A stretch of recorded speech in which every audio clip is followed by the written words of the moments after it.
దేవుని నామానికి స్తోత్రాలు. దేవుని సన్నిధి అనే ఈ కార్యక్రమాన్ని కోసం మీరందరూ ఎదురు చూస్తున్నారని నేను నమ్ముచున్నాను.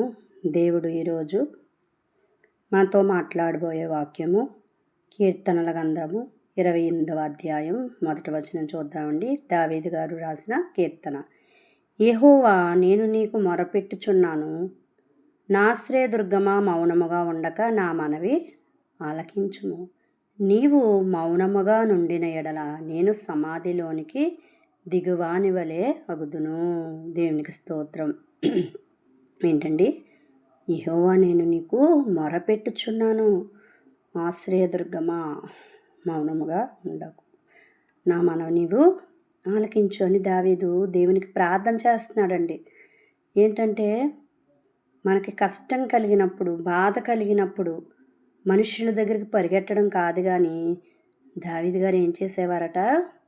దేవునికి మొరపెట్టేవాడంట. తన మనవలన్నీ కూడా దేవుడికి చెప్పుకునేవాడంట. ప్రభువా, ఇదిగో నాకు ఇలా కష్టం వచ్చింది, ఇదిగో తండ్రి శత్రువులు నన్ను తరుముచున్నారు, ఎటు చూసిన అపాయకరమైన దినాలు, ఏం చేసేది అని ప్రతీది తనకొచ్చిన కష్టము కానివ్వండి, సుఖము కానివ్వండి, దావీదు ముందుగా ఎవరితో పంచుకునేవాడంటే దేవుడితో పంచుకునేవాడు. ఇక్కడ అంటున్నాడనమాట, యెహోవా, నేను నీకు మొరపెట్టుచున్నాను, నా ఆశ్రయదుర్గమా. అంటే ఆశ్రయదుర్గమా అంటే మన కష్టం కలిగినప్పుడు ఎవరినైతే ముందుగా నమ్మి మనం వెళ్ళి మన కష్టాన్నంతా వాళ్ళతో చెప్పుకుంటామో, అంటే చాలామంది మనుషులు ఏదో ఒకటి బాధ వచ్చినప్పుడు వాళ్ళకి బాగా కావాల్సిన వాళ్ళ దగ్గర, అయిన వాళ్ళ దగ్గర, తల్లి దగ్గర, స్నేహితుల దగ్గర ఇలా చెప్పుకుంటారండి. ఎందుకంటే వారి భారం కొంచెం తగ్గినట్టుగా అనిపిస్తుంది, కానీ వారు మాత్రం ఏమి కూడా చేయలేరు. కానీ దేవుడైతే ఏం చేస్తాడండి? దేవుణ్ణి ఆశ్రయించిన వారికి ఏ మేలు కూడా కొదువై ఉండదు. దేవుడు మన సమస్యను తీర్చగలవారు. అందుకని దావీదు ఎవరితో మొరపెడుతున్నాడంటే దేవుడితో మాత్రమే మొరపెడుతున్నాడు. ఏమంటున్నాడు ఇక్కడ? మౌనముగా ఉండక నా మనవి ఆలకించుము. మనం చూడండి, ప్రార్థన చేసి కనిపెడుతూ ఉంటాం, దేవుడు ఏమి జవాబిస్తాడు.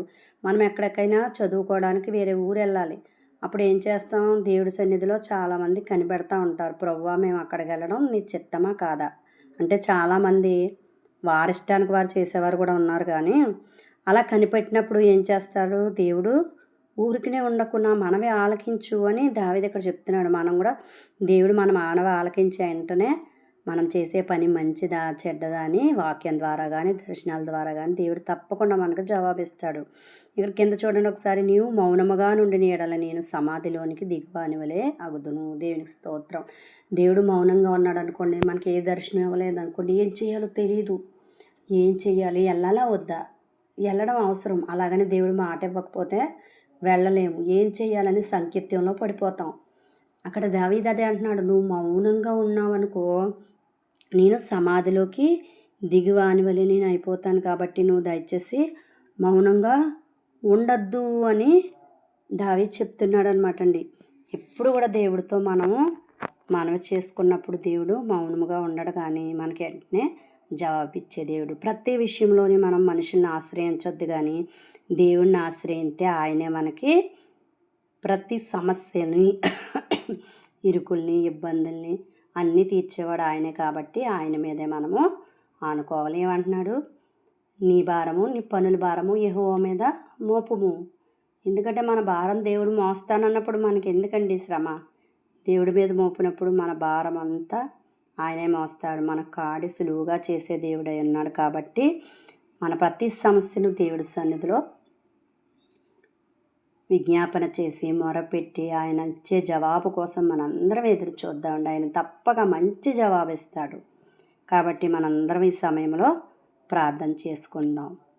మహాపరిశుద్ధుడు అయిన ప్రభువా, నీకు వందనాలు, స్తోత్రాలు బాబు.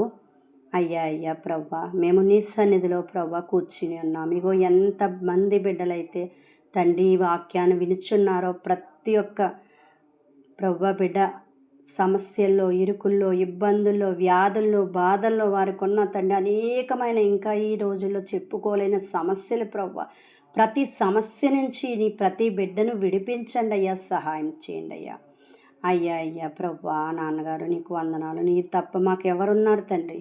మీరే మా ప్రార్థనలు ఆలకించి అంగీకరించి ప్రతి క్షణము మీరు మాతో ఉంటారని సమస్త ఘనత మహిమ ప్రభావాలు చెల్లించుకుంటూ యేసు అతి పరిశుద్ధ నామములో ప్రార్థన అడిగి వేడుకుంటున్నాను పరమ తండ్రి. ఆమేన్. దయచేసి మా ఈ ఛానల్ని మీరు సబ్స్క్రైబ్ చేయండి, లైక్ చేయండి, షేర్ చేయండి. కామెంట్ రూపంలో ఏదైనా మీకు చెప్పాలనుకుంటే కామెంట్ రూపంలో తెలియచెప్పండి. దేవుడు మీ అందరినీ దీవించి ఆశీర్వదించును గాక. ఆమేన్.